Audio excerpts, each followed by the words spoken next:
Primeiramente, eu preciso te perguntar, isso de fato, esses episódios de morte súbita em academias, tem aumentado ou é impressão nossa? Ou tem sido mais noticiado?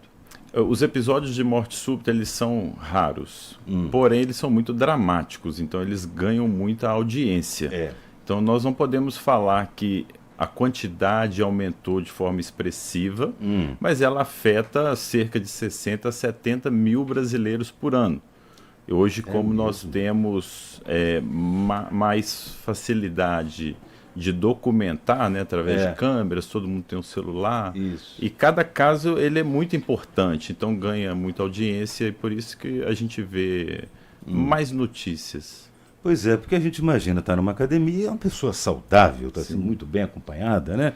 Qual é a relação entre exercício físico intenso e arritmias cardíacas perigosas, por exemplo? Infelizmente, a saúde do coração ela não consegue ser avaliada através dessa boa forma, né, de uma aparência de uma pessoa saudável. Nós temos dois grandes grupos de doenças que levam a uma morte súbita numa pessoa que aparentemente tinha uma boa forma.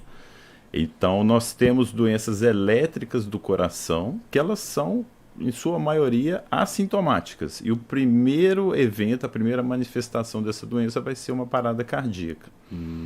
E tem os indivíduos acima de 35 anos que têm doenças nas coronárias, entupimentos assintomáticos e também pode ter um infarto agudo que culmina numa arritmia e uma morte súbita.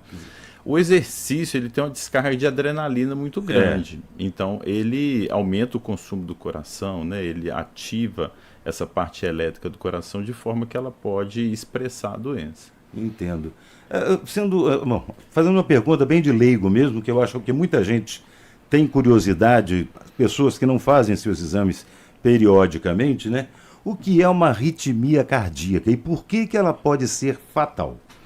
Essa pergunta é interessante porque várias pessoas acham que a arritmia é uma entidade única. Única, é. E nós temos diferentes tipos de arritmia. Por exemplo, as arritmias que aceleram muito o coração, as arritmias que deixam o coração muito lento, e existem até arritmias que vão manifestar um número de batimentos normais, mas o coração não está na forma de batimento correto. Ele não está no batimento normal. Então, a arritmia é isso. E existem um grupo de doenças que elas manifestam arritmias que o coração acelera demais, ou ele para de bater. Sei. E com isso a gente vai ter a parada da função do coração. E acontece uma parada cardíaca. Existem episódios também, que eu também leigo, já ouvi pessoas relatarem, tem hora que parece que o meu coração dispara. E tem hora que parece que ele está batendo devagar demais. Sim. As duas coisas, quer dizer, extremo e o outro. Isso também é um episódio que pode acontecer? As duas coisas sugerem arritmias.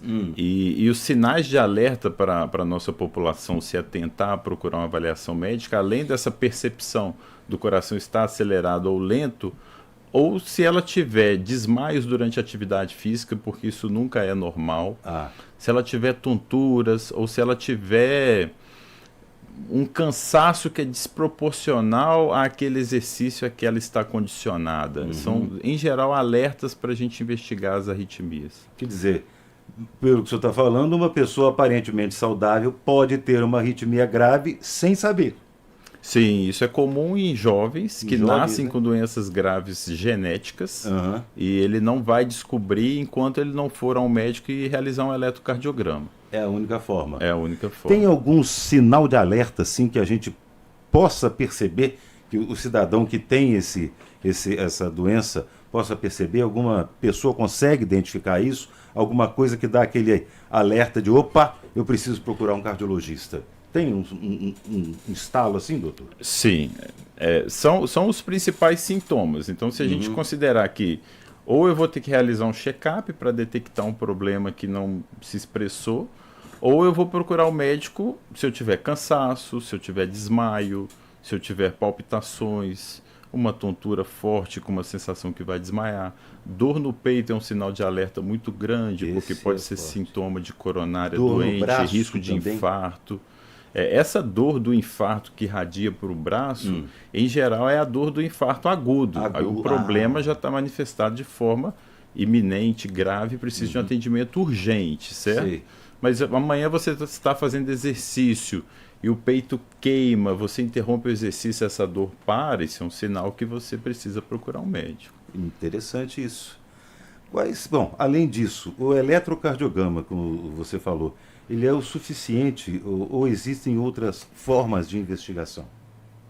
Existem várias formas. Várias. Você provavelmente já ouviu falar de uma pessoa que tinha ido ao médico, tinha feito um check-up completo e teve uma morte súbita. E teve um infarto fulminante. Isso é noticiado com frequência. Eu sei. Então, Eu tive na família. Acontece. Então, o exame físico e o eletrocardiograma é o básico. Certo. É o que deve ser feito em todo mundo que vai se expor a uma atividade física intensa. Mas algumas arritmias, por exemplo, elas só vão ser descobertas com outros exames, como o exame de Holter 24 horas, ou por vezes o estudo eletrofisiológico, que é um exame mais invasivo. Aí depende do especialista analisar qual exame é pertinente para cada caso. Entendi. Uma outra pergunta que eu gostaria de aproveitar e lhe perguntar também, a partir de quando ou como e a partir de que horas, de que idade as pessoas deviam fazer um check-up cardiológico antes de começar, por exemplo, a malhar ou intensificar o exercício, ou até mesmo para a sua própria saúde, mesmo que não vá para a academia, Sim. mas está na hora de procurar um cardiologista e começar a fazer meus exames.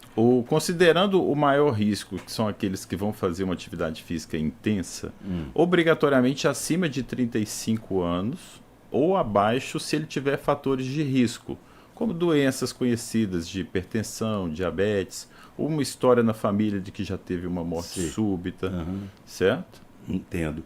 Agora, dia 12 de novembro é um dia dedicado ao alerta contra arritmias, né, doutor? Sim. Qual a importância dessa data? A importância é principalmente conscientizar a população, né, mostrar que é um problema real e que nós conseguimos, através de uma avaliação médica especializada, prevenir muitos casos. Às vezes, uma consulta é suficiente para evitar uma morte. Para evitar, né? E para que todos se conscientizem que o atendimento urgente é fundamental para que essa vida seja salva. Então vamos lá, digamos que alguém esteja passando por esse episódio perto de alguém. Qual é a primeira providência que essa pessoa deve tomar ao presenciar isso? Imediatamente, se a pessoa não responder, não estiver respirando, ela deve iniciar a massagem cardíaca de reanimação. Sim. Certo? São compressões no tórax aceleradas, 100 a 120 por minuto, e alguém ligar imediatamente para o SAMU, 192. Esse é o Sim. primeiro passo, né? É o primeiro As passo. academias têm desfibriladores, né? Sim. Que elas têm que ter, e o desfibrilador também é fundamental no processo. Sim, lugares que tem muita circulação, academias, shoppings, aeroportos, eles têm um desfibrilador externo automático. Sim. É um aparelho de fácil uso.